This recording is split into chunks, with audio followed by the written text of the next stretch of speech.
Je ne crois pas qu'il ait été décisif. Il a été, comme les précédents, très suivi, puisqu'il y a presque 6 millions de téléspectateurs, ce qui prouve que l'intérêt pour la primaire n'a pas diminué malgré le 4e débat consécutif.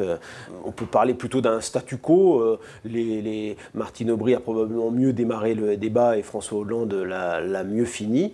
Martine Aubry, en revanche, est sans doute été plus dans le détail, a cherché à montrer que peut-être que sur certains dossiers, elle était plus précise que lui qui est resté souvent, j'allais dire, dans des termes assez généraux, conceptualisant beaucoup plus les choses qu'elle et apparaissant comme moins concret.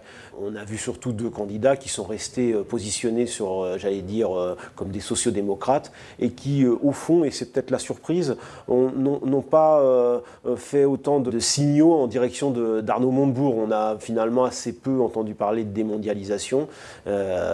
Martine Aubry peut-être insisté un peu plus sur quelques mesures plus à gauche que François Hollande, mais globalement, ils sont restés sur leur positionnement européen, sociodémocrate, et surtout avec ce point commun chez eux qui est d'apparaître comme des gestionnaires rigoureux.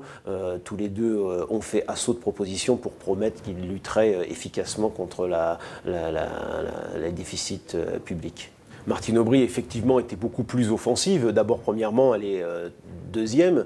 Elle a 8 points de retard sur François Hollande, donc elle savait qu'elle devait marquer des points hier soir pour combler ce retard, et c'est ce qu'elle a essayé de faire. Comme lors des 2 débats précédents, elle n'a pas hésité à tacler plusieurs fois François Hollande sur le contrat génération. Elle a contesté le chiffrage sur le plan de recrutement de 60 000 profs, et puis même sur le plan politique, elle a beaucoup insisté sur son expérience, et on creuse l'inexpérience de François Hollande, qui n'a pas été ministre. Elle a également beaucoup insisté sur le fait qu'elle avait redressé, je reprends ces mots, le Parti socialiste. Et puis, elle a cherché plusieurs fois à le mettre en difficulté, alors que lui, il esquivait sans arrêt, et il voulait éviter l'affrontement frontal. On sait qu'il est beaucoup plus consensuel, mais parfois il y a eu quelques attaques qui n'ont pas forcément été à son avantage, notamment au moment où elle a laissé entendre qu'elle prendrait un Premier ministre plus jeune, et là on a trouvé le François Hollande qui retourne les choses avec humour et qui a dit ça tombe bien, je suis plus jeune que Martine Aubry, donc je laissant entendre qu'il pouvait être son Premier ministre. Je pense qu'il pesera sur le vote de dimanche, parce qu'incontestablement ces débats, au fond, quand même, ont été très suivis, et donc beaucoup d'électeurs potentiels se sont sans doute décidés en fonction des propos des candidats, et celui-ci n'échappera pas à la règle, donc ça pèsera sur le choix final.